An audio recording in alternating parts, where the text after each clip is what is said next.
اچھا، اب آپ یہ بتائیں کہ جب آپ پبلک میں جاتی ہیں، مثلا پچھلے ہفتے آپ نے جو، کیونکہ آپ پاورٹی ایلیویشن کی جو اسٹینڈنگ کمیٹی ہے اس کی چیئر پرسن ہے، تو آپ نے اپنا پیٹرول کارڈ واپس کرنے کا اعلان کیا. تو پبلک میں جب آپ گئیں تو پبلک کا کیا ریئیکشن تھا؟ لوگ ارکان پارلیمنٹ کے بارے میں کیا سوچتے ہیں؟ سنیں، دیکھیں جس طریقے سے حالات چل رہے ہیں اور جو میڈیا پر آ کر ہمارے پارلیمنٹیرینز بات کرتے ہیں، اور ابھی آپ نیب قانون کی بات کر رہے ہیں اور ایک لیبل جو لگا ہوا ہے کہ کرپشن زدہ لوگ ہیں، تو اتنی اچھی رائے رکھتے نہیں ہیں لوگ.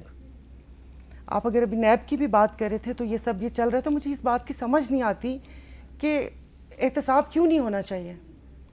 اور جیسے ابھی انہوں نے کہا کہ بیوروکریٹس اور یہ جو فیڈرل جتنے بھی ہمارے بابو لوگ ہیں، وہ لوگ، مطلب میں ان سے پوچھنا چاہتی کہ ان لوگوں نے ان کے سامنے بولا ہوگا. اور پارلیمنٹیرینز اور سیاست دانوں کے لیے، مطلب جو میرا پہلے دن سے سٹینس تھا کہ یہ ہم سب لوگوں کو اپنی آنکھیں کھولنی چاہیے. میں آپ کو سچ بتا رہی ہوں کہ کوئی بھی سیاستدان کرپشن کے الزامات ہیں نا، وہ خود سے کرپشن کر ہی نہیں سکتا جب تک سیکرٹری لیول سیکرٹری، وہ آپ جتنی بھی آپ پھر آپ وہ کر لیں فیڈرل کے اس میں، جب تک ان کا ساتھ نہ ہو کوئی ایک بندہ کرپشن نہیں کر سکتا. اچھا، یہ جو تو شاہد الزام حقان، اس کے اوپر ہم پارلیمنٹیرینز کے اوپر کیوں آتا ہے؟ یہ شاہد حقان آبادی صاحب کہہ رہے ہیں نیب کو ختم کر دو، وہ صحیح کہہ رہے ہیں؟ تو اب تک نیب نے کچھ کیا نہیں ہے، تو انہوں نے یہی کہا ہوگا کہ ذرا بچت ہو جائے، ان کی تنخواہوں کی، پیسوں کی اور سب ان چیزوں کی بچت ہو جائے. کیونکہ میں نے تو ابھی کسی کو بھی وہ تختہ دار پر جاتے ہوئے نہیں دیکھا. آپ سب کے سامنے، مطلب آنکھوں میں دھول جھونکی جا رہی ہے کہ آپ کو اور ہمیں نہیں پتا. یہ جو انہوں نے قانون میں ترمیم کیا ہے کہ اگر نیب کسی پہ الزام لگاتا ہے تو الزام کو صحیح ثابت کرنا نیب کا کام ہے، ملزم کا کام نہیں ہے. آپ کا کیا خیال ہے؟ صحیح ہے. ابھی پچھلے دنوں میں پڑھ رہی تھی کہ جب وہ جنگ ہوئی تھی تو ونسٹن چرچل نے پوچھا تھا نا کہ ہمارے ملک کی عدلیہ کا نظام کیسا ہے. انہوں نے کہا بالکل زبردست. کہ ٹھیک ہے، پھر ہم ہر جنگ جیت جائیں گے.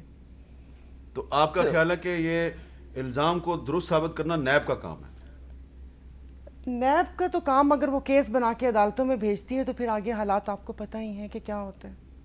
یہ تارڑ صاحب، صرف ارکان پارلیمنٹ کے بارے میں لوگ سوال نہیں اٹھاتے، عدالتوں کے بارے میں بھی سوال اٹھاتے. میر صاحب، یہ المیہ ہے ہمارا. اگر جوڈیشل سسٹم مضبوط ہوتا اور عدالتوں میں جو مقدمات کی صحیح معنوں میں کہتے ہیں کہ ڈیسیژنز ہیں، اور وہ بھی برق رفتار ڈسپوزل جو ہے وہ ہوتا اور کیسز کے میرٹس کے مطابق ہی فیصلے ہوتے، تو شاید بات آج تک یہاں تک نہ پہنچتی. انویسٹیگیٹنگ ایجنسیز کے ہاں بھی بہت زیادہ انٹرفیرنسز ہیں، بلنڈرز ہیں. کہیں پہ ایگزیکٹو کے ہاتھوں میں انویسٹیگیٹنگ ایجنسیز کھیلتی ہیں کیونکہ وہ ہے ایگزیکٹو کے انڈر. کہاں پہ وہ سیاسی مقاصد کے لیے، جیسے میں نے نیب کی بات کی، یہ کوئی بات ڈھکی چھپی تو نہیں ہے کہ آپ 2002 میں چلے جائیں جب نیا ابھی نوزائیدہ ادارہ تھا.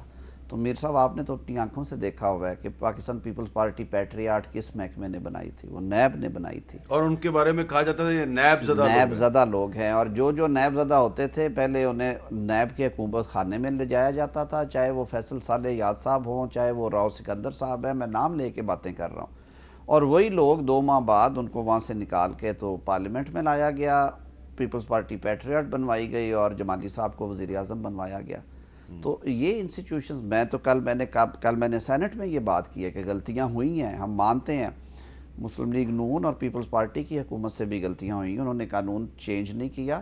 ہم لوگ انتظار کرتے رہے کہ ہمارے مخالفین جو ہیں ان کا حساب برابر ہو جائے، اس کے بعد اس کو بدلیں گے. لیکن آج میں بتاؤں، بالکل نیک نیتی سے اس ملک کو سیدھے رستے پہ ڈالنے کے لیے جو لوگ بھگت آئے ہیں، انہوں نے کہا کہ ہم تو بھگت چکے ہیں. آپ کے خیال میں مسلم لیگ نون کو اب مزید عقوبت خانوں میں ڈالا جا سکتا ہے جبکہ ان کے سارے مقدمات جو ہیں وہ آلموسٹ یا ہاف وے تھرو ہیں یا ایٹ دی کنکلوژن سٹیج ہیں؟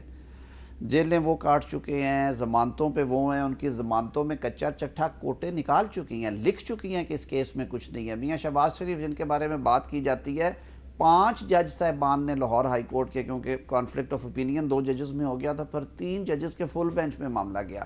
انہوں نے کہا یہاں پہ بظاہر کرپشن کی کوئی ایویڈنس نہیں ہے، کک بیکس کی کوئی ایویڈنس نہیں ہے، کوئی ٹی ٹی شہباز شریف کے نام پہ نہیں کہتے. 8 ارب روپے کا، 16 ارب روپے کا مقدمہ. آشیانہ میں کیا ہوا؟ اس وقت کے چیف جسٹس آصف سعید خان کھوسہ صاحب نے کہا یہ کیس تو میں نے آج دیکھا ہے، مجھے تو لگ رہا ہے کہ شہباز شریف از اے گڈ کاپ.